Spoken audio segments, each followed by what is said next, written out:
Hello, Houston. We're going to finish up with social influence today, I hope. We're down to the point in the lecture notes where I'm kind of worried about getting everything jammed in that I want to talk about, so we'll see. This is one of the last four, and we'll see how good our spacing efforts are by the time we're all done today.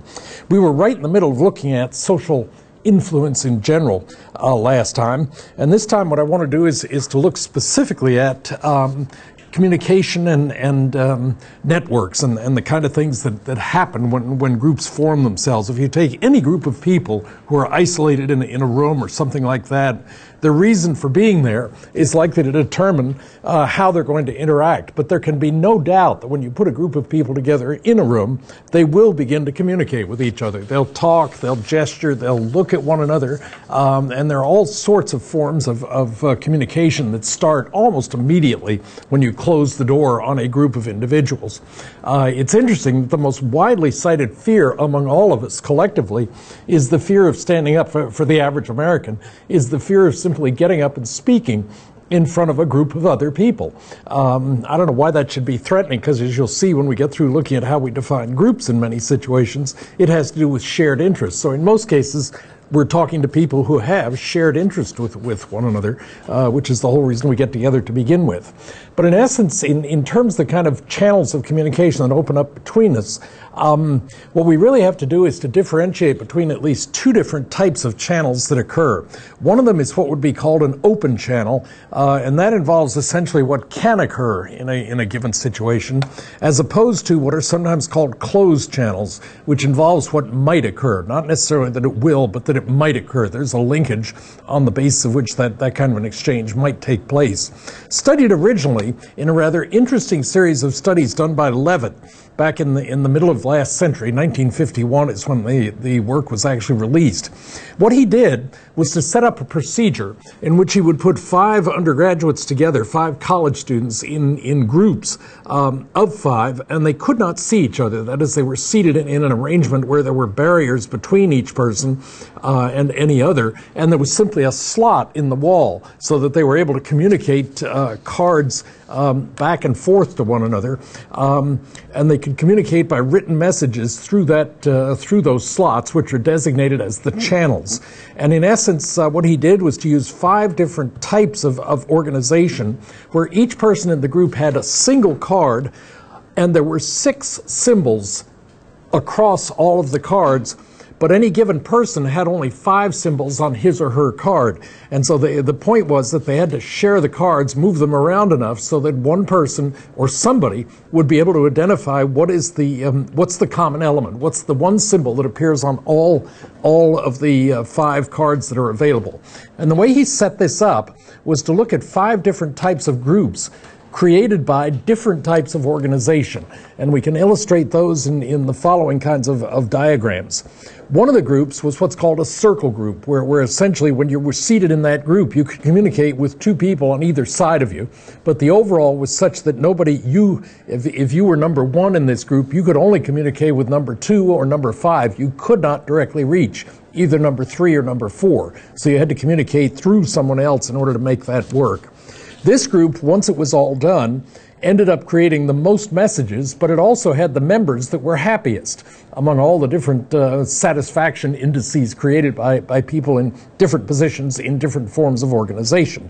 It turned out that the circle group was also the least efficient in solving the problem. It took more moves to solve the problem in this format of organization than in any other. A second group that was used was what was called a chain, in which had a break in it between 1 and 5, as we've envisioned the circle group there. This group had the second largest number of members, and it was also clear that number 3 in this organization was the happiest, probably because he or she was in the middle of all the other communications that was going on and could clearly serve as a roadblock to people further out in either end of the chain in this situation. The third organization was what's called the Y organization, or the Y format here. This had the fewest number of errors, and number 3 was happiest among the members in this particular group. Number 5 was the least happy, because as you can see in this Y organization, 5 is furthest from the center of the organization itself. That is where decisions are most likely going to be made. Another one is the wheel group, as depicted here. This one produced the fewest number of messages. It also produced the quickest solution. But the question then is, was position number 3, person in position number 3, actually somewhat overloaded in this situation? Probably not, because position number 3 also tended to produce the highest satisfaction rating in the among the different positions that were available here. This is essentially the organization of the University of Houston. If you think about it, any major organization will tend to be organized in this format. And that is, as faculty and students, you and I are at the very bottom of the hierarchy. We are furthest from the power of anybody. So if you and I get into a spat about your grade, ultimately, if we can't resolve it between us, you're going to communicate to my department chair or somebody in the department, usually the assistant chair. The associate chair will set up a hearing of some sort between you and me and any other parties that are involved in it. If we can't resolve it, it goes to the dean's office. The associate dean will set up a meeting. And in turn, if that doesn't get worked out, the dean can't solve it, it gets bumped to the provost's office. The associate provost for undergraduate affairs there will set up a meeting. We'll discuss it. And in fact, from there, if it doesn't get resolved, it goes to the president's office. Ultimately, it goes through the board of directors. The board of directors is appointed by the governor, so the governor would ultimately get pulled into our spat if we simply weren't able to resolve it, and you or I happen to be very determined in this respect. And ultimately, then, you know, of course, who appoints the governor or elects the governor is your parents. So ultimately, if you get annoyed with the grade that I give you, it'd be easiest if you just go directly to your parents and grumble, and they will feed it back down through the change. But in essence, you and I are in a kind of a group organization where there is a clear hierarchy of responsibility that any of us would have to go through ultimately if we wanted to make a decision that impact the uppermost administration. It is, surprisingly enough, probably the most efficient group in terms of solving problems. And finally, then, the last one that we have is the social group, as depicted on the screen there. Each member is happier here than those that are in the wheelers, simply because anybody can talk to anybody in the free organizational chain. That can also be a relatively inefficient strategy by which to solve problems, but it is another communication vehicle that will sometimes work effectively. Overall, or ineffectively, I guess I should say, really, there are two things that tend to be drawn out of this. The principles that came out of these communication net studies were twofold. One of the factors that does tend to be very clearly measurable here is what's called centrality, and that is the number of links from any given position to any other.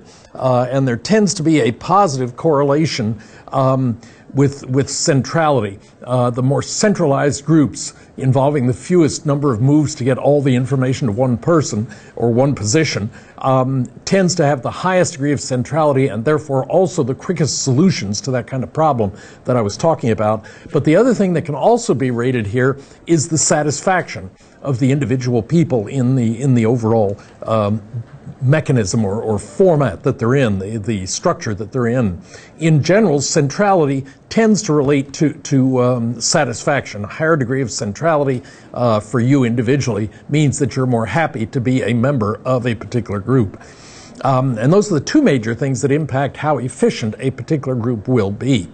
Which leads us then into a broader examination of various kinds of group processes that we can look at. And I'm going to share with you several different examples of ways in which groups can be factored or identified here. One of the things we'll look at is what's called group identity, which is essentially a sense of close affiliation with others that's based on things, you know, the factors that hold groups together, whether it's interests or abilities or disabilities, or simply demographic characteristics of any of several different types. So as an adolescent, your sense of self-identity really begins to grow and ultimately stabilize as you grow through adolescence. And as that occurs, your sense of group identity also begins to stabilize. You begin to identify with and participate in groups that are pretty closely aligned with your own interests. From such groups, student organizations, for example, comes a lot of different things, shared problems, experienced by you and other group members will be one thing that tends to pull a group together. News and information related to common interests of the group will tend to be distributed by that particular group's organization, their newsletter or whatever they happen to be. A lot of different kind of legal groups I could suggest to you, and you can identify with any one of these. AAA would be one example of such a group. AA, Alcoholics Anonymous, would be another example. The PTA, a political party at the local level, is an example of a group. Your church would be another. The APA itself, for instance, has over 50 different divisions, basically built on common research and teaching interests. So we have a division for teaching of psychology. It's now actually called the Society for the Teaching of Psychology. But those interest groups range all the way over to at the higher numbers, up in the 50s. You run into groups like psychologists interested in exercise and sports psychology. So there are a lot of different common interests on which clusters of psychologists organize themselves. The biggest one, the last time I checked, was Division 12, which is predominantly made up of clinical psychologists. No great surprise there. There are also some illegal groups that we could talk about. Gangs, in and of themselves, are not illegal, but they tend to foster various kinds of activity that society tends to frown on in that kind of a situation. Hate groups, tax dodgers, all of those would be examples of groups that have common interests. They may not confess them, but in fact they do seem to have them. One interesting activity for you might be to make a list of 5 different groups to which you belong and then rank order them from most to least preferred. And I'll bet you that you tend to identify more closely with whatever the focal point is, the organizing point of the group that's at the top of your list, than one that is further down in the list. Shared interest tends to be a very common predictor of what groups you will tend to belong to. So they can be formed from political or religious beliefs, sports or hobby groups, fan clubs, employment sources such as, well, here at the University of Houston, for instance, Faculty Club is one example of a group that's basically formed on the interests of a subset of the university as a whole, namely a faculty member. There may even be offbeat clubs, things like the Jim Smith Society that you may not have even heard of, or the Procrastinators Club of America. I meant to look up the address for that to give, but I didn't get to, so don't worry about it. In any case, group membership in this kind of a thing says something to ourselves, about ourselves, to others, very specifically. For instance, it labels for us things like, it labels us essentially in terms of who we are as one factor. It may say something about the nature of our beliefs. Those are also kind of indicated, summarized by the groups to which we belong in any given, the group to which we belong in any given circumstance, which ultimately then leads into a rather interesting, fascinating, far-reaching area within this analysis of social influence.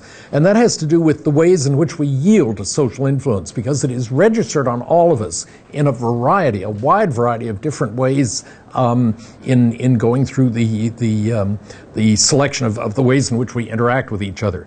Easiest to point out is something like conformity.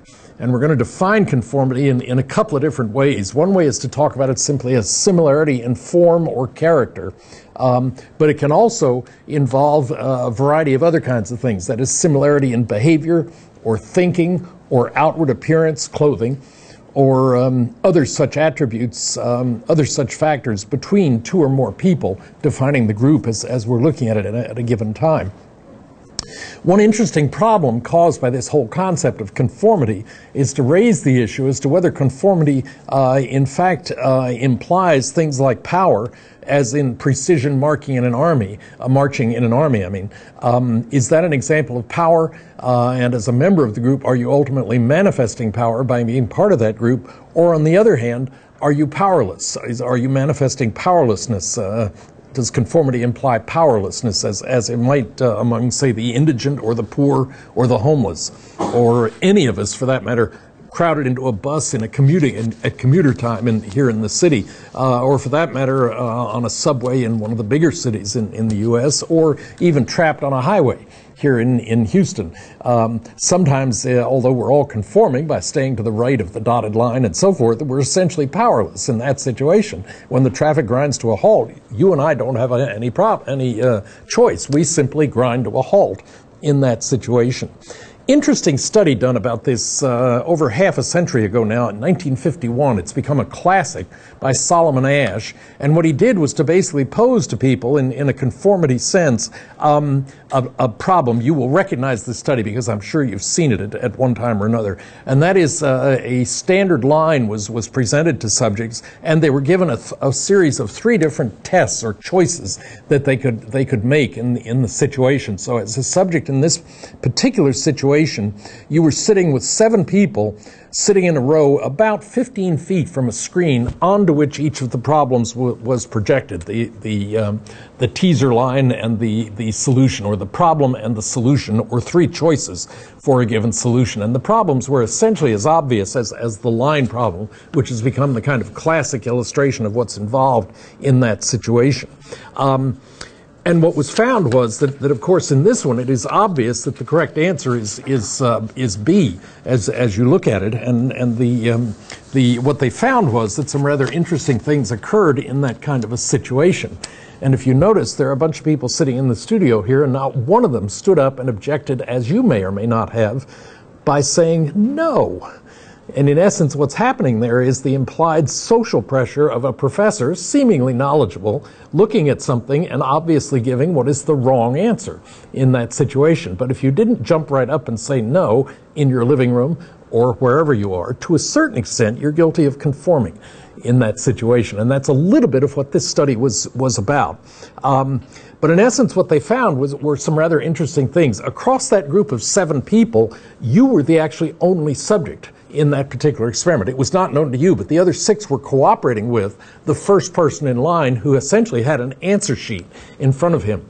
And the way the thing was set up was such that on the first 2 trials, the first 2 problems that showed up in the screen, the correct person, or the person with the correct answers, had been cued to give the right answer. And in fact, everybody in line also indicated, C in that case. So what you heard, you being in the last position deliberately, you heard 6 other people look at the screen, and they'd fidget a little bit sometimes, but in each case they come out with C, C, C, C, and so forth. And therefore, when it got to you, it was pretty easy to look at, 6 other people, seemingly rational, had given the correct answer, and so you would simply say C, and everybody was agreed on that. Now, an interesting thing happens. From trial 3 to the end, 16 trials, on 10 of the remaining 16 trials, the answer was wrong.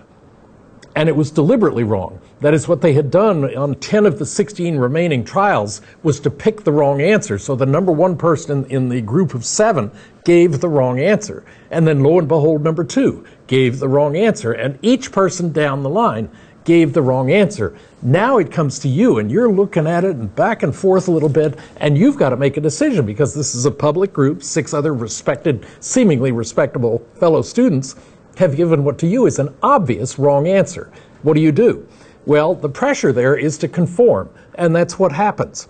Only 24% of that group in that situation never conformed to the group consensus. That is, they gave whatever was their own independent judgment, typically correct, in that situation. In fact, in a control situation where all the subjects were subjects, that is, nobody was cooperating with the experimenter, no more than 5% of the subjects ever gave a wrong answer at any time during the course of the research. And so in this case, you've had 6 people in a row give what is clearly a wrong answer, and that makes you kind of fidget around, and then sometimes give a definitively wrong answer in that situation. And the numbers would get up into the high 80s of people that would give the wrong answer when there's 6 other people have given the same kind of answer incorrectly in that situation. So seemingly people really had more confidence in others' judgments than in their own in that kind of a situation, and conformity is essentially what occurs there. Subsequently, Asch in 1957 actually repeated the study 6 or 7 years later, and he allowed subjects to respond privately in writing in addition to their public response, and conformity in that situation was much lower, even when they'd had 6 people in a row give what you thought was the wrong answer. And so it really points up a difference between between public conformity, going along to get along, as opposed to private acceptability of a particular answer, whether you in fact endorse it privately or not. And so it leaves us with the question as to when conformity is good and when it may not be good for society. But it leads also to another way in which to essentially demonstrate agreement with an ongoing process in one way or another, and that is to talk about what would be called essentially compliance in this situation. Compliance is in a different situation here. We're going to define compliance essentially as responding to direct request where acquiescence is optional. That is the very idea that we have to ask you to comply in a given situation clearly indicates that in your case it is possible to do something else.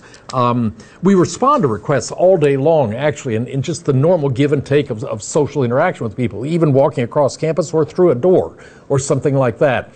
You're lifting a heavy box or something and you turn to somebody and say, "Give me a hand, would you?" That's simply a request, and you've got the choice of, "No, I'm late for an exam," or "Sure," that kind of thing. "Come in," "Hurry up." All of those are various requests that we have the right to respond no to, or yes. When I was driving in this morning, I got stopped by a school bus across a boulevard. And as far as I know, you are supposed to stop when a bus is on the other side of the street, simply because kids will rush from anywhere to get to a school bus. And it was, in this case, apparently it was a mother who had rushed up to the bus or somehow caught the driver's attention because her daughter was apparently running late. And so this 13-year-old gets out of the car and saunters from the car to the bus. I mean, she had been late enough to stop the bus. She was not in anybody's hurry. And so the bus, her mother, and I all had to sit there and wait for this 13-year-old to object to social pressure, I guess. She just kind of strolled to the bus. Must have taken her a minute and a half to walk from the car to the bus, 40 feet. Don't get me started. So in any case, compliance is what I was looking for there. I almost leaned out the window and said, "Run!" But I didn't. I maintained my social manner in that case. One of the keys to compliance is actually another element called reciprocity.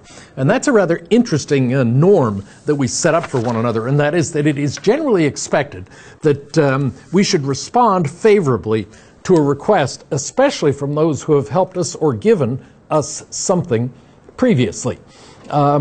Tested in a number of interesting ways. One psychologist conducted an experiment in which the subject was working with an experimental subject was working with another subject who was actually a confederate of the experimenter, although he was not introduced as such in the situation. During the break, the experiment was set up so that it had to run some period of time, and there was a clear break period at one point. And the confederate at that time took the break, went out of the room, and when he returned, he brought with him a Coke, a soft drink, and gave it to the other participant in the study. Later on during the experiment, that confederate asked the actual subject in the experiment, to buy a raffle ticket. And it turned out that what happened in that situation was that the typical subject, having been given the Coke previously just out of the blue, I mean, there was no reason to expect it was going to arrive, but in fact, when it did, the typical subject in that situation would spend more than twice as much money on raffle tickets, given the people that might normally buy one anyway, as opposed to those that wouldn't. Those who bought spent more than twice as much money simply from having been given a Coke previously. Stores know this, basically. List price is cut to sales price so that you feel more obligated to buy in that situation. And we've all been subject to it at various times. Oh boy, that's on sale now, I better get it. Salesmen will often buy you a soft drink or something like that. I mean, you're in there talking about buying a multi-$1,000 car, and they buy you a 50-cent Coke. But it creates social pressure on you. It's creating the hope that you will reciprocate by buying their multi-expensive car. One of the supermarkets in town here, I believe it's still going on, will give a youngster a cookie if mom asks for it. If you walk up to the bakery and ask for a cookie, they will simply give you one for the child. And there's another grocery store, a well-known chain nationally, that has Coke machines and soft drinks spread out by the front door, and they sell them to you for a quarter. They make money on that, but not a lot. And it's essentially the same kind of thing. What they're trying to do is to create a reciprocity norm. Here, we've given you a Coke for very little bit. You give us a very little bit for something we want to try to sell you that we can make a bigger profit on. And all of those are attempts to ingratiate relative to the reciprocity norm in the hope that people will follow through on it. A lot of different ways in which this has been studied. Social psychologists have had a lot of fun with this over the years. Robert Cialdini, in 1975, in a study published in 1975, asked college students to volunteer 2 hours a week for 2 years at no pay. Not a single person who was requested in that way volunteered. I mean, 2 hours a week for 2 years, just outrageous. But on the other hand, those same people asked somewhat later during the day, would you assist in taking a group of delinquents to the zoo for 2 hours? 50% of the people said yes in response to that particular request. And if they were asked directly in a control situation, would you help us take these delinquents to a zoo for a couple of hours? Only 17% said yes in that situation, and that is referred to simply as the door-in-the-face technique. If you slam somebody with an outrageously large request, which you rationally turn down, as any of us would, you then kind of feel more obligated to, and you will in fact respond at a higher level to an otherwise relatively timeless or inexpensive kind of request, a couple of hours with delinquents at the zoo.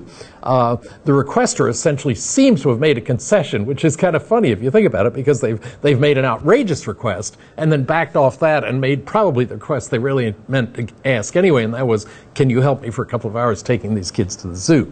The contrast effect makes the first one seem outrageous and the second one much more reasonable, and it increases the likelihood that we will tend to agree with it, because we wish to present ourselves as being rational, sociable kind of people, and so we look reasonable declining the first request. We look essentially selfish declining the second request, and so it has a significant effect on the likelihood of getting acceptance in this situation. Another thing that is involved in here is the issue of commitment and the ways in which we can commit to various kind of things. Do you mind changing your mind after you committed to something? Most of us don't, but the circumstances really dictate what's actually going to happen. And one of my favorite studies in this effect is what's called the foot in the door technique. Jonathan Friedman and Scott Fraser conducted a really interesting experiment in which what they did initially as social psychologists, what they did was to call homemakers and those whom they got on the phone. They asked several very simple questions about what soup they used. That was kind of the opening. That was the getting the foot in the door. So having spent some time with them, that's the foot in the door. It was followed up 3 days later by a contact of the people who had already gone through the what soup do you use question. And now they were asked whether 5 or 6 people could show up to inventory all of their household products. Would you mind if we sent a group of 6 over to your house to go through your kitchen and your pantry to simply inventory? We're doing a cross-section of use of American products. Interestingly, 53%, 52.8%, actually agreed to that request on the 3-day follow-up in that situation. And yet when asked directly, when you simply called somebody cold turkey and asked, can 6 people come over and tally all the things in your house, only 22% agreed. So they increased by 2.5-fold the number of people who accepted by that little innocent initial interview about what soup you use in that situation. Basically, it avoids cognitive dissonance is one factor, and secondly, it aids your self-perception as a nice, cooperative kind of person. If the nice man who talked to you 3 days ago on the phone now calls back and asks for something more serious, more inconvenient, well, yeah, he was nice last time, I'll be nice this time. But it's the foot in the door. You sneak in and get just a little request on it, and that allows you to balloon it to a much bigger request with an expectation that, in fact, it will be accepted positively. Another way to do it, this is fun to watch in car negotiations particularly, is what's called the lowball technique. Asked point blank, would you be willing to participate in a study at 7 a.m.? 24% volunteered to do so when they were asked just that much of a question. But if the solicitation to volunteer precedes an announcement of the time that's involved, 53% not only volunteered, but actually showed up. in that situation, giving the extra, the lowballing the amount of effect that's going to be offered or effort that's going to be involved increases the likelihood that you can actually get a commitment to it in that situation. When you commit to a car, you hate to back out of it once you've given your word that yes, we'll take that particular car. What do you do when the car arrives and it's got hidden charges in it? I remember negotiating at one time with a car dealer on a car that we actually custom designed. This was back when everybody was rich, and we bought ourselves the shortest manual shift van that we could get, because my family wanted to create a camper, because we loved to camp and we wanted to get everything together so we could just go as a unit, leave it parked in the driveway ready to go at any time. And we ordered the van that we wanted. We'd itemized down to we wanted 4 on the floor and so forth and so on. When it arrived, it had a radio in there that we had not ordered. And it was a real point of discussion for me, or debate for me as a psychologist, as to whether I was going to let him get away with that. But ultimately, as the company I'm sure counted on, yeah, because everything else was there. The color was right, the facilities were all there, and so forth. It was essentially a combination of a foot in the door and then lowballing. They'd given us a given price, and then they bumped it when the car arrived with this. I don't know where it came from. Management, Ford put it in when they built it. We were powerless. Right. But in any case, you get hooked into that kind of situation. You don't like to back out of it. When that kind of resistance is encountered, there are at least 2 different things that you can do when you're trying to convince someone else. One of them is what's called the Ben Franklin technique, and that is what you do is to list the pros and the cons of any particular thing that you're trying to talk somebody into. And what you do is to make sure that there are more pros that are listed rather than cons. You may have to package them slightly differently to make sure that any given statement covers a legitimate pro or con, but you want the number of pro statements to outnumber the number of con statements in that situation. And another one that car dealers are quite guilty of is the warm puppy technique, and that is that you let the customer take it home and it will grow on them. I mean, what you really need to do is the key advice to survive car dealer negotiations is don't fall in love with a car until after you've committed to buying it. Do not take it home beforehand, because they're counting on the warm puppy technique working on you in that situation. You get so in love with it when you've got it, because it's got all the things you've been dreaming about. And that's just not a good way to make a rational decision about whether you want to spend half of your salary on a car. And so it's better to make the decision before you take the car home. Yeah, you need to drive it, but collect the information and make the decision rationally before you get the car in there and are in love with it. It's much harder to give up a family car that you've adopted by simply being persuaded into taking it home to just try it out. Try it out over the weekend. Won't cost us anything. We'll loan it to you for the weekend. Good luck. So the best defense against all of this is essentially to make sure that you have knowledge of the persuasion techniques that are being utilized on you. Know them for what they are. That is, they're in business to sell cars, and they're going to be doing everything they can to structure to make that happen. They'll make it look painless. They'll make it look easy to pay for. They'll let you take it home to drive it, because what they're trying to do is get you to fall in love with it, to commit to it before you've actually paid for it. Be ready to say no when conditions change from that to which you agreed. I mean, if you agree to take a car and it is really an important element that they've added that you didn't want, be willing to say no, be willing to walk away from it. One of the effects will be that typically what that does is put the ball back in their court, and they're going to have to either cut the price or give you some kind of a compromise, because they have imposed on you by adding something you didn't want. It's fair for you to turn back to them and ask for some concession on price or something other. Forewarned is forearmed in negotiations, particularly regarding cars. So I will leave it at that in terms of commitments that we make and then have to follow through on, feel guilt-ridden into following through on. Another factor we can look at then is obedience, and you get a whole different set of examples here. With obedience, there is a classic experiment that was done by Stanley Milgram, in which you are the subject, and so in this diagram you are the teacher. You're introduced to another subject, theoretically, who is the learner. He's actually a confederate of the experimenters in this particular mechanism or experiment. And your role in this is to teach the learner. And it was a study of punishment, theoretically the study of the effects of punishment. Actually, it was a social psychological study on you and to whether you would obey particular orders and under which conditions you would do so. But what you were supposed to do was teach the learner and to shock him every time he made an error. And those shocks were going to increase in severity as the experiment went on. That is, theoretically, to instruct the learner in that situation. You're given a sample of the shock quite deliberately beforehand, and it hurts. I mean, it's at the theoretically moderate level. It's already hurting, so you can just imagine in your head, which is what they're counting on, what happens when you boost the labeled voltage in that situation. No shock was actually administered to anybody other than you when you were given the sample, which you need to know going into this.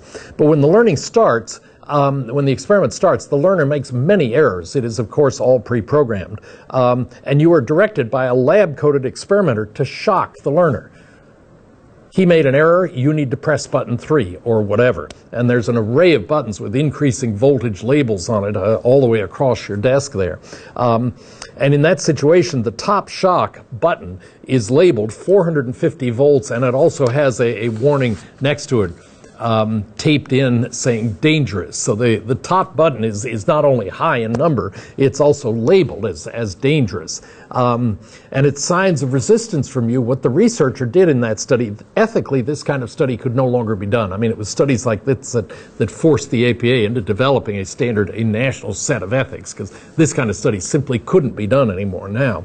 But the researcher at that time, standing in a white lab coat, that's the one error in this diagram that I found, is that the researcher was actually standing over you as the teacher, verbally encouraging you onward. And the comments increased in severity as your resistance tended to grow. Please go on.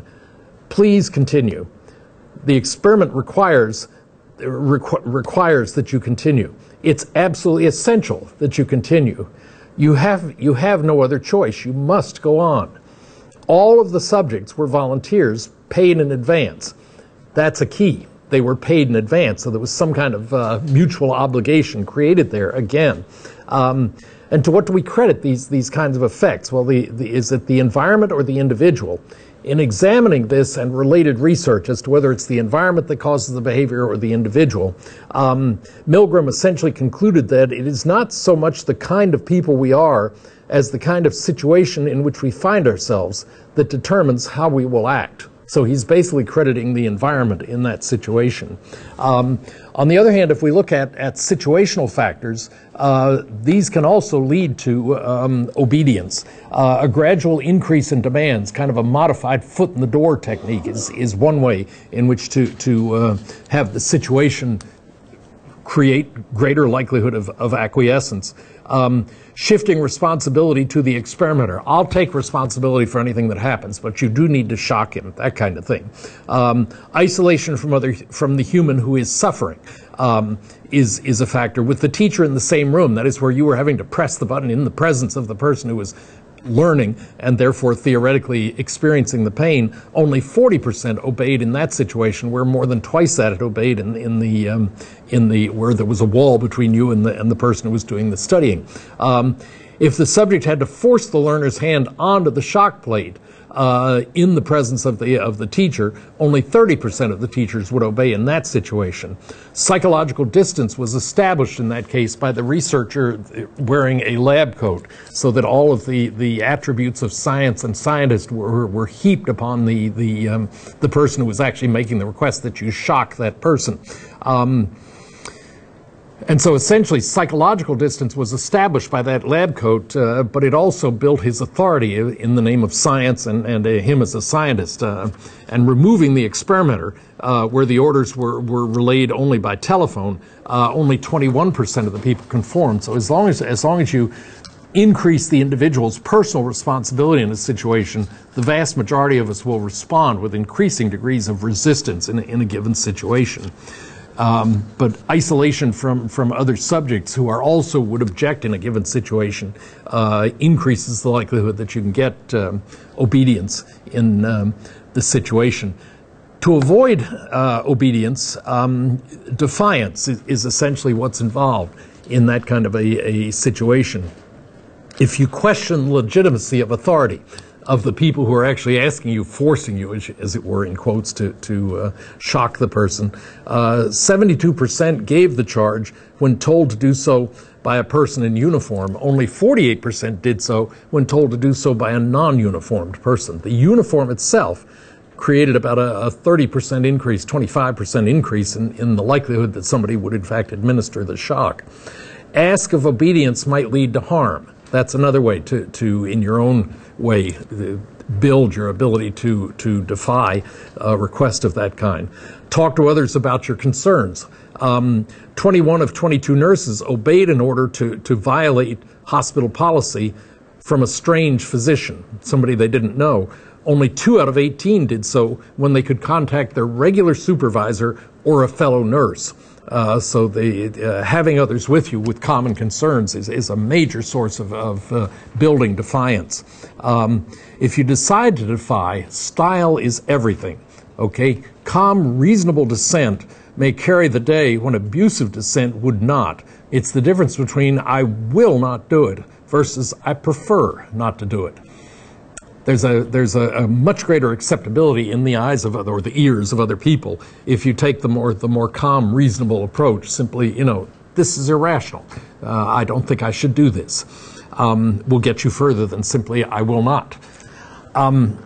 When we summarize all this, because I've hit you with a lot of different perspectives here, what we're going to see is moving across the different ways, formats of yielding. What we're yielding to is increasing pressure in terms of the expectation of submission in these various situations. And the sources of yielding depend to a certain extent, or the format of yielding depends on the source of the pressure that's involved, and the way in which we resist it differs depending on the severity of the demand that's being made on us. So in the case of yielding where conformity is what's involved, typically you're responding in that case to group pressure, and the best defense is simply to illustrate independence. I'm not going to follow the group, these are my beliefs, and you act on them. If compliance is what you're after, in that case it's more particularly a request that you're responding to and reacting to or against. And in that case, if you withstand the source, you're dealing with resistance as the form of denial in that case.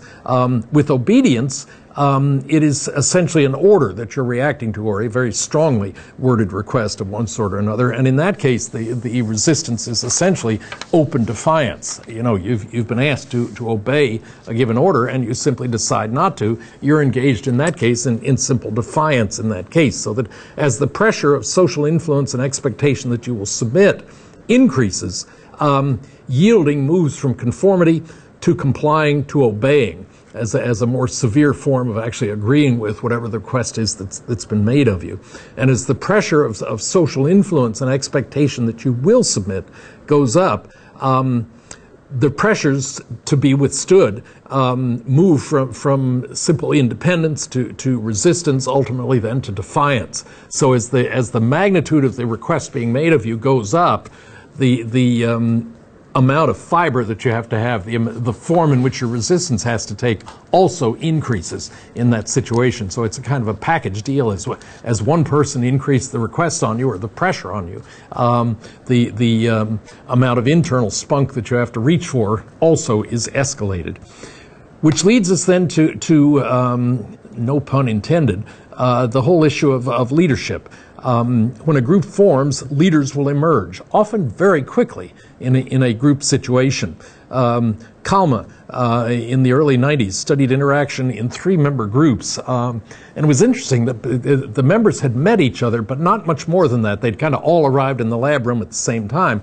And before allowing the members to talk to each other, each had to predict who would become leader, who would be reserved, who would be dominant, who would be active, who would be critical, simply from looking at them and the way they carried themselves in coming into the room itself. First glance impressions accurately predicted who would be the leader in that situation. There is something about leaderness and who becomes leader in most situations that is obvious even from their physique, from the way they carry themselves, from the way they interact with the world they're dealing with, and so forth. And so when we define a leader, we're essentially talking about a group member in a special role who is particularly influential, who motivates and guides the group to achieve its goals. That's Hollander's definition back in the mid-'80s. Early work at Ohio State basically was the original source of the distinctions that you're probably already familiar with, and that is the fact that when you direct a group's actions, groups in general exist for one of two purposes. It is either a task-oriented group requiring a task specialist to lead it, or it is various names are used here. In other cases, it's a leader who needs to basically encourage positive feelings and relationships among group members in order to promote essentially group cohesiveness to achieve whatever the group is in existence for. And so you may also have a relations-oriented leader, essentially what's called a socio-emotional specialist. A maintenance specialist for group function. But it basically boils down to the words most often used in the literature, and that is a task group as opposed to a social group. It's rare that groups serve both functions. A service fraternity in and of itself is almost begging a question as to whether it will exist or not. Yes, they're together because of some felt need for service in a given area, whatever it may be, whether it's Meals on Wheels or anything like that. But that group doesn't tend to socialize.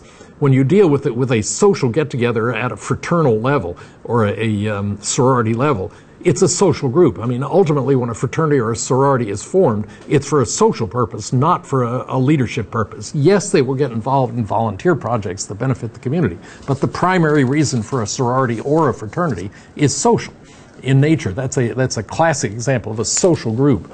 And most leaders tend to specialize in one or the other format. Great leaders, in fact, may excel at both, and in fact, that's one of the things that may lead them to being a great leader. But just think back in your own history. Did your high school, for instance, have an assistant principal whose primary goal was to enforce rules? The one that you were sent to if you disobeyed and were sent to the infamous office. The one who announced report card dates, who would take attendance, and who handled discipline. Do you remember that? He's an example of I say he or she these days is a task specialist. He's not concerned with his or her popularity, at least not publicly. He may be, actually. She may be, actually.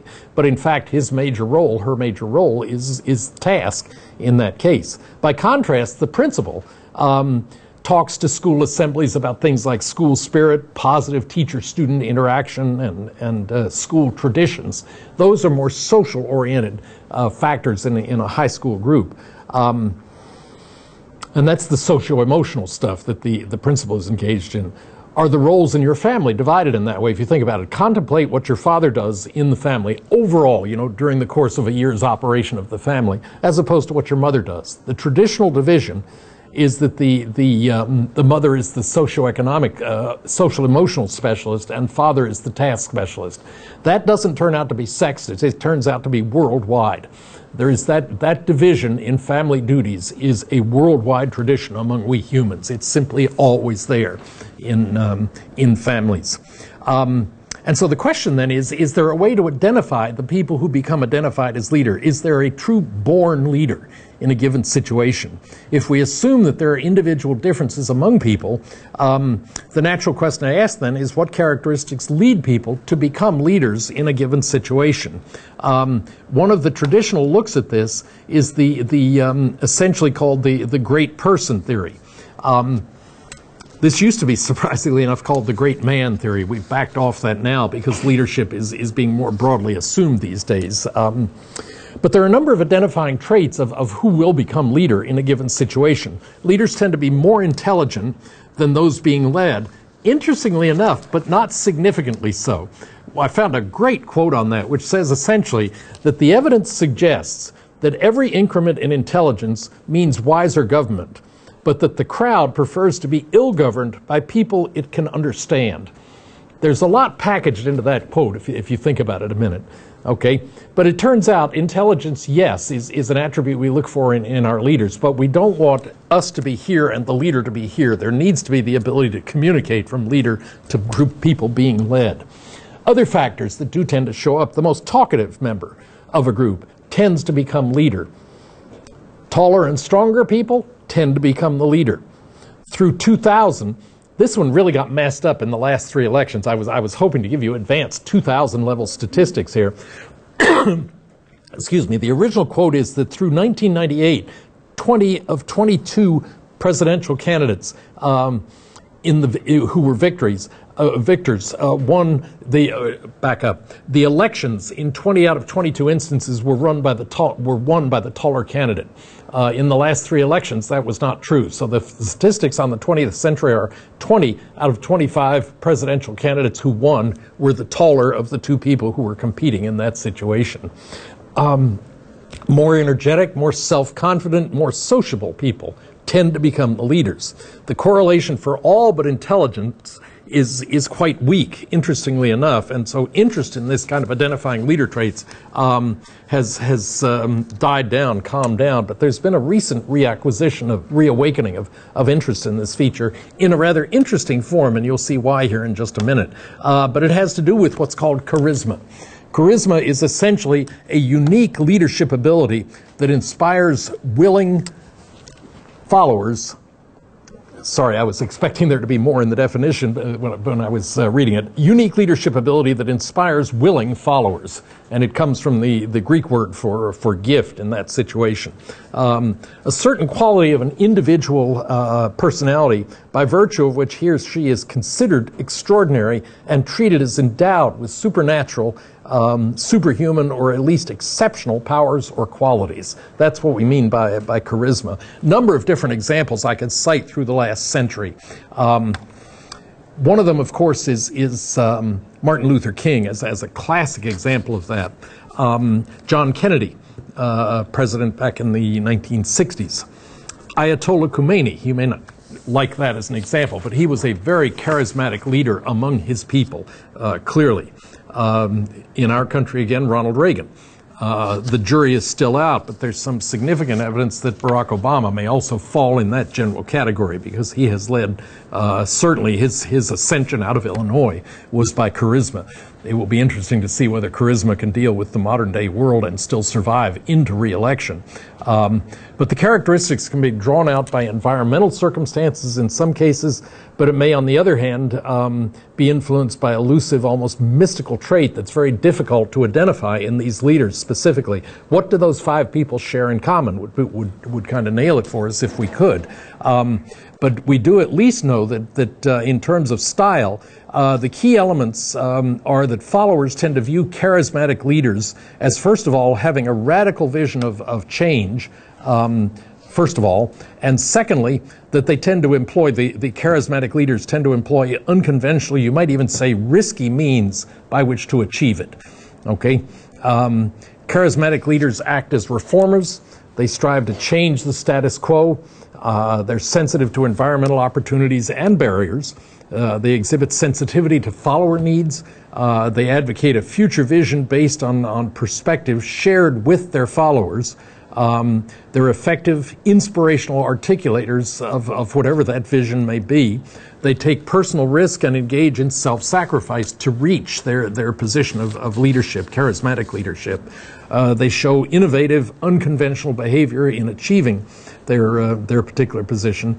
And one investigation kind of picked up on that and tried to follow it into identifying the specific features of different kinds of leaders. Howell and Frost trained professional actors or actresses to lead experimental subjects in a clerical decision-making task in one of 3 very different ways. One of them involved what are called structural leaders. And structuring leaders were basically task-oriented in a given situation. They were cool, they were factual, they were businesslike in trying to get the group through the clerical task that they had to perform. And these are the ratings that were achieved in terms of performance and in terms of rated group member satisfaction of that style of leadership, the leaders who manifested that. Now keep in mind, these are actors who were acting to a given script. So it was not a personal characteristic in this case, but rather one that was represented by a particular actor playing a role of a particular type here. Secondly, considerate leaders, as these were defined, were people-oriented, they were friendly, they were interested in workers' satisfaction in the group. That was the focal point of their interactions with the group. And then finally, charismatic leaders were combining some of each. They communicated clear goals, they had high expectations, expressed confidence in their workers, and used a warm, engaging manner, but were also dynamic. and energetic in the way in which they conducted the leadership. And if we look at the graph again, we can see that there is a significant difference there. That is, the subjects who worked under the charismatic leader were significantly more productive and reported higher levels of satisfaction being members of the group itself. Charismatic leaders are not just born, that it isn't that you've got it or you ain't. It is rather the case that charismatic behaviors can in fact be taught, which is another of the things that was demonstrated by this study. Because in each case, the people who were selected as leaders were simply assigned a given role, and then they were actors or actresses, but they were assigned randomly to the structuring, the considered, or the charismatic role. And as you can see, it had a direct impact on the group's productivity, depending on the style of leadership that was used to lead them in a given situation. Which leads then and suggests that what you and I engage in is what is called self-monitoring. One of the things we look at is how we are to interact in a given situation. And this also applies to leaders themselves. High self-monitors will tend to ask themselves questions like, what kind of a person does this situation require me to be? And how can I be that person? High self-monitors will tend to show greater sensitivity to others' reactions in a given situation. That is, you're reading the group, as it's sometimes called. You're taking the feedback of the group to impact and alter your style of leadership as it becomes necessary. And such leaders tend to show better adjustment of their behavior to meet the expectations of others. That is, to the extent that group feedback is giving you a particular kind of information, responsive leaders, self-monitoring leaders, can react to that and alter their behavior as necessary in a given situation. Excuse me. We can then also look at another factor that impacts leadership, and that is gender.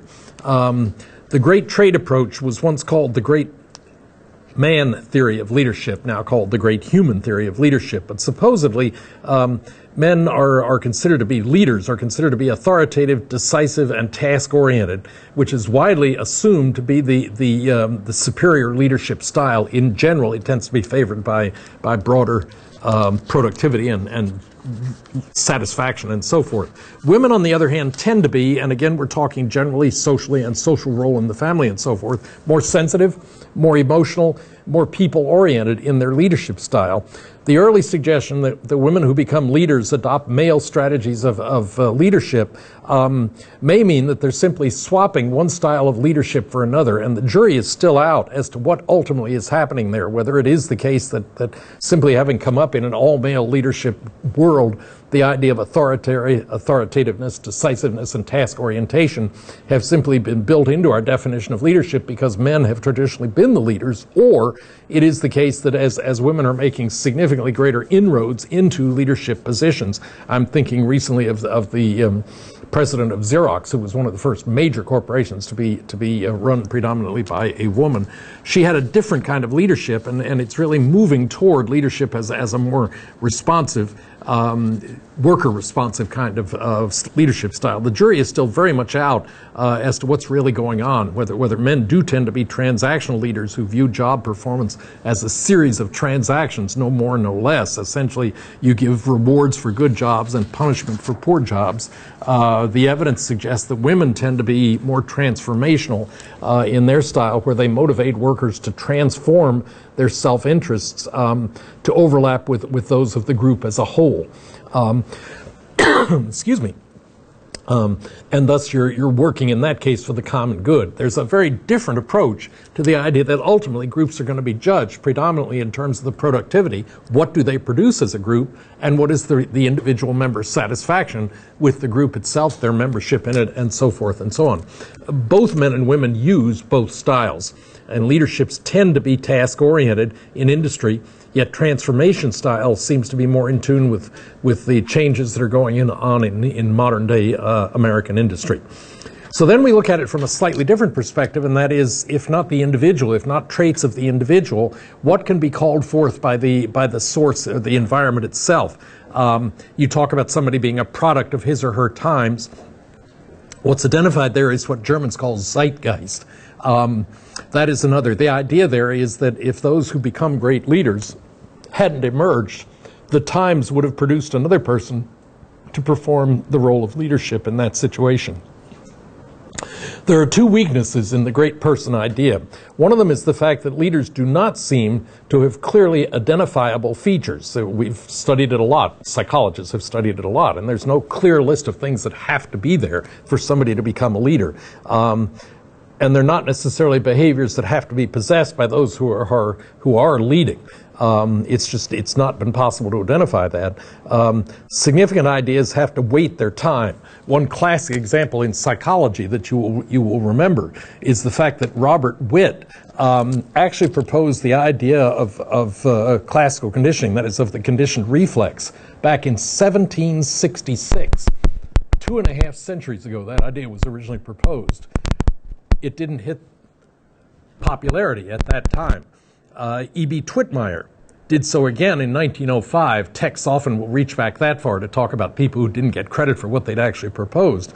But it actually, we had to await the work of Ivan Pavlov before after the behavioral revolution had finally taken over, before the concept of a conditioned reflex would actually take hold intellectually and gain some favor in terms of being studyable, being modifiable, and so forth and so on.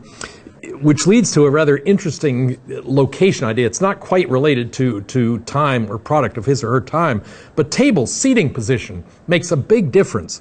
Okay, people who sit at the ends of a conference table are much more likely to be the ones who are elected leaders of the group as a whole.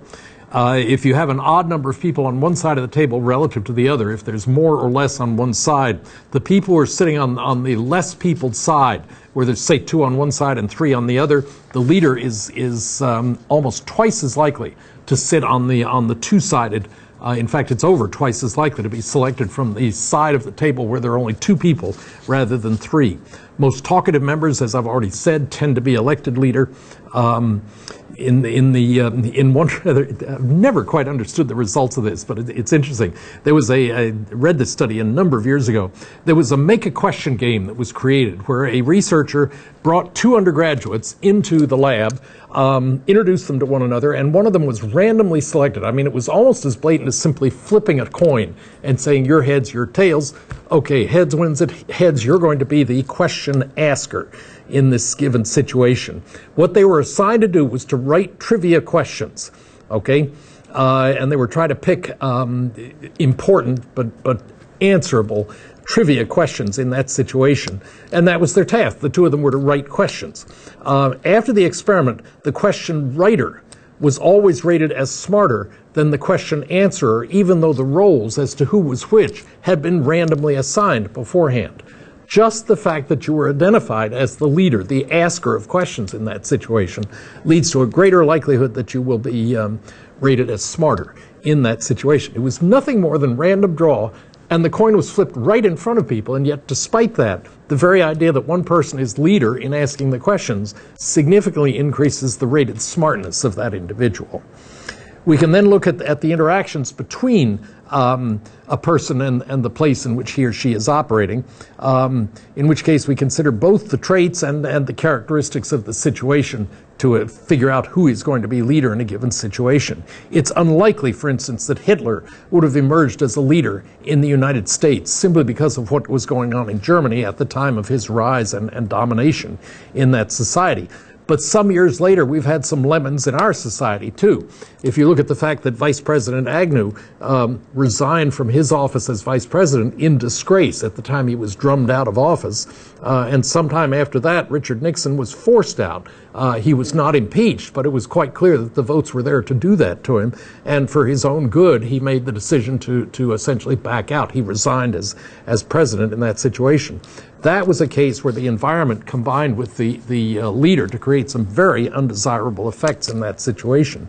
At that point, when Nixon had been forced out of office, the country needed not a dynamic or a charismatic or a task-oriented leader, but simply one whose honesty was above reproach. It was beyond question. And the net result was that in that case, the person who was chosen was Gerald Ford from the House. And he was just what the country needed at that particular time, and yet, in terms of leadership quality, he did not win the next election. He stood for president, and he did not win the next election. So that the times change as to who is most effectively selected as leader at any given position, which leads then to a contingency model with which we can kind of summarize what we're talking about here.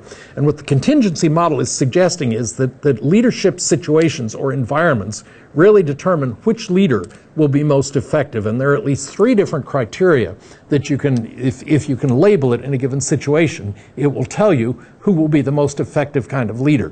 One of the questions that you need to ask for yourself is essentially, what is the relationship that is needed between the leader and the group members? Is it a good or a poor linkage that exists between that leader and the group he or she is trying to lead?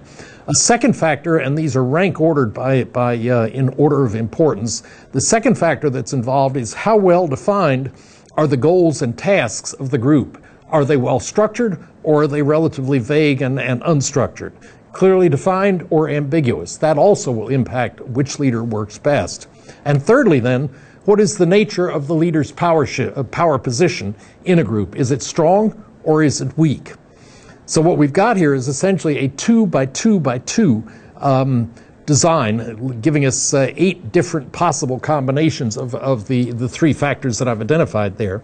And Fiedler's view, the person who did this research in the 70s and 80s, suggested that a task-oriented leader does best in the extreme positions, those on the left and those on the right of the 8 positions. Well, in fact, let me show you the positions that are involved there.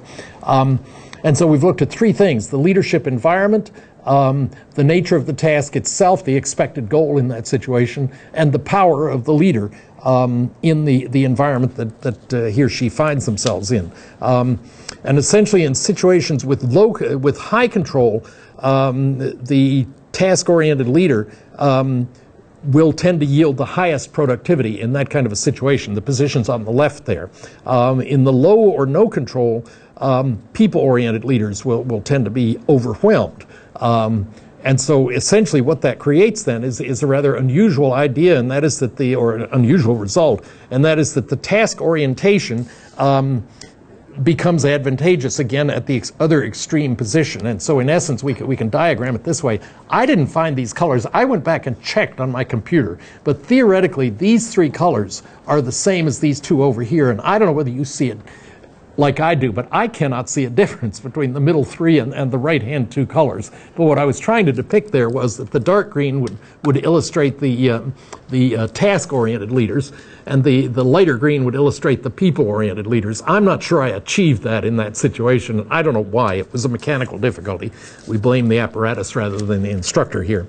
But in essence, what's being illustrated is that the research generally confirms that kind of finding. That is, in the situations that are diagrammed on the left there, there's no such thing as a good leader for all situations, but rather the task-oriented leaders tend to do best on the left and the right of the diagram there. That is, in the structured and the strong power position in the unstructured position requires a task-oriented leader, and in the unstructured, where there's a poor leadership environment, the task-oriented leader will tend to do best. So effective leadership, in conclusion, is essentially a combination of an individual's traits interacting with specific situations in that situation. Now let's go ahead and jump into the next lecture, which we're going to be looking at here, and that is friendship and then ultimately love. I came across a magnificent quote on this particular subject by Judith Viorst, in which she writes, "Love is much nicer to be in than an automobile accident, a tight girdle, a higher tax bracket, or a holding pattern over Philadelphia." That kind of captures the essence of what is involved in love. I just love that quote. Some of what we've talked about so far has really focused on the negatives, the negative aspects of our interaction, things like stress, psychopathology, social influence, and conflict. All of those have a negative component to it. And today what we're going to do is start to accentuate the positive as we begin to examine the crucial spark that has to exist between people in order to lead them to a variety of possible positive relations, ranging from casual affiliation to the manifestation of attraction, friendship, and even in the extreme, love. You may remember that there was a popular song by Barbra Streisand that includes the lines, people People who need people are the luckiest people in the world. Being a social being essentially enables a lot of other processes to occur. Impressions of others, which we've looked at, persuasion, power relationships, advertising. All of those would make no sense if you and I were the only person in the world. They're human activities that are enabled by there being more than one of us, and thus a social relationship existing between us in various kinds of situations. Interpersonal relations come in many, many different forms. Some people are merely casual acquaintances. Others become boyfriend or girlfriend and ultimately husband or wife. Some relationships last, others end in boredom, distress, or even moving away from one another, distancing yourselves. Sometimes we may even be lonely, wanting relationships we do not have. Those various forms are the subject of this and the next lecture that we'll be covering here in looking at friendship and ultimately love itself. The focus of the last two chapters we'll cover in our text. So if we look then at loneliness, in the 1960s, sensory psychologists studied the effects of minimizing sensory stimulation. And I'm going to define the minimizing here in a couple of different ways, as you'll see. Their interest in these studies was simply in studying the effects of true sensory deprivation on perceptual processes. At McGill University, that was a classic series of studies done in the 60s and 70s, and undergraduates at that time were paid $25 a day. Adjusting for inflation, that would mean that you nowadays would be paid $175 a day to do nothing more than lie in bed. You had to cooperate and not keep yourself active. That is, you were asked to wear cardboard sleeves on your arms so that when your arms were down by the side, there was no particular stimulation of your body. It was simply, they were in cardboard sleeves and you were instructed not to move them around. You weren't supposed to be trying to create stimulations of your arms or anything like that.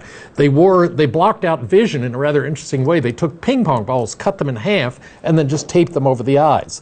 And so with a sheltered edge, so you didn't cut people, it made a very effective way so that you could still see the light. There was light coming in, but absolutely no detail. It was much too close to focus on. The subjects were instructed to remain in an air-conditioned, what was essentially a bedroom. And it was air-conditioned with a mechanism that was loud enough so that the air conditioner covered all other sounds. So literally all you could hear was the air conditioner itself. It was designed to remove the clicks of heels in the hallway or anything else. So you were in a truly sound insulated room in that situation. And you were to move around minimally while lying down. But keep in mind, this is $175 a day. You're being paid to do that. You were given 3 meals at the normal eating time, or I guess on request. You were taken to the restroom when you asked for it. I mean, that was the only time you were allowed to get out of the apparatus was when you had to go to the restroom. And the question then is, how long do you think you could last? Padded sleeves, had to be quiet. It was air conditioned, so it was comfortable. You couldn't hear anything. You couldn't see anything. That was as close to sensory deprivation as was necessary to achieve the average person lasting less than 2 days in that environment. People couldn't even get through 48 hours in that environment with the total lack of sensory input. And then the result was that the hallucinations were often being reported.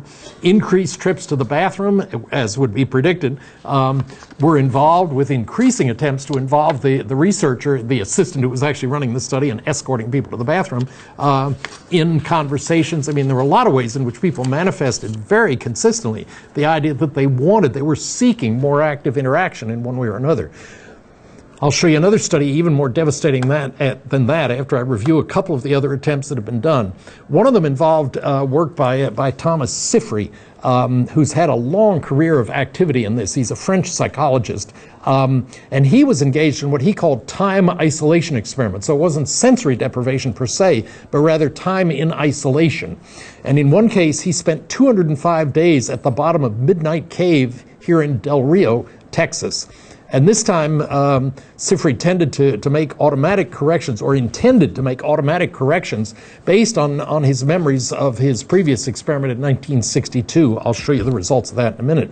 And when he emerged from the cave here in Del Rio, his estimate of the date was still 2 months off after he'd been in the cave 205 days. He missed the calendar that he was keeping in with no actual day-night reference at all. He was off by 2 months when he came out of the cave. A third time isolation experiment, 37 years after that initial one that I was describing, was conducted when Sifry was now 60 years old.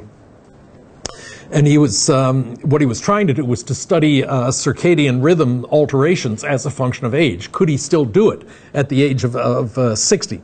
And he entered, in that case, Clamousse Cave in southern France on November 30th of 1999, and he stayed in there until Valentine's Day on 2000. So he entered the new millennium without any, he was all alone at the bottom of a cave when that happened. Despite awareness of time drift and plans to correct for same, his time estimates, again, were off substantially when he came out of the cave in that situation. If we don't have the clues of the day, I'll show you here, I probably won't be able to get to it today, but we'll show you a couple of other experiments, and then I'll show you what actually happens to time drift when the cues of light are removed. In this case, this was Sifry's condition when he came out of the cave in the last effort, running 2.5 months. Another study was done by I was going into the Stanford experiments that I wanted to do next, and those were time deprivation studies, and I guess I will show you the particular study that's involved here, and that's this one. In this case, as you can see down the right side, the experiment ran on for about 7 weeks. You had the natural conditions initially so they could stabilize how much time the person normally slept. You'll see that when you're into a situation where you're isolated, the time gradually drifts. It drifts toward longer time intervals, and then it took a very brief time once back in light to reestablish the natural conditions in that situation. That was conducted by William Dement at Stanford. We'll pick up on the study of that and Schachter's and Lacey's experiments at the beginning of the next lecture.